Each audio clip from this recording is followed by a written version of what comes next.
আসলে আমরা সবাই আসলে যারা আমরা আছি মানে সরকারি যারা কর্মচারী আমরা সবাই যারা আছি তাদের আসলে আমাকে আজকে যেটা মনে করি আমি যে শুদ্ধাচার ব্যাপারটা আসলে আমাদের বলা যায় কি যে এইটা আমাদের কিভাবে বাস্তবে রূপিত হয় নাকি কিভাবে আমরা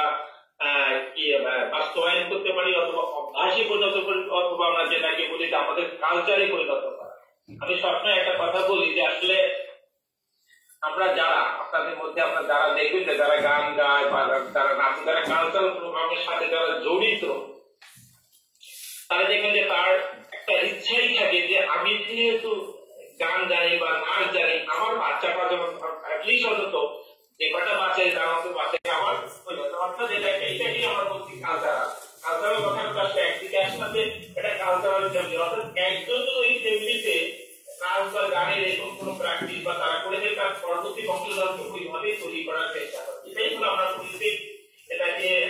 কালচারে পরিণত করা। একইভাবে আমরা এটা চিন্তা করি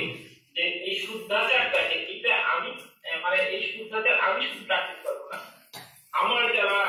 আশেপাশে থাকে আমার বাচ্চা কাচ্চা আমার ভাই বোন আমার অফিসে যারা থাকবে সবাইকে দিয়ে এটা আমরা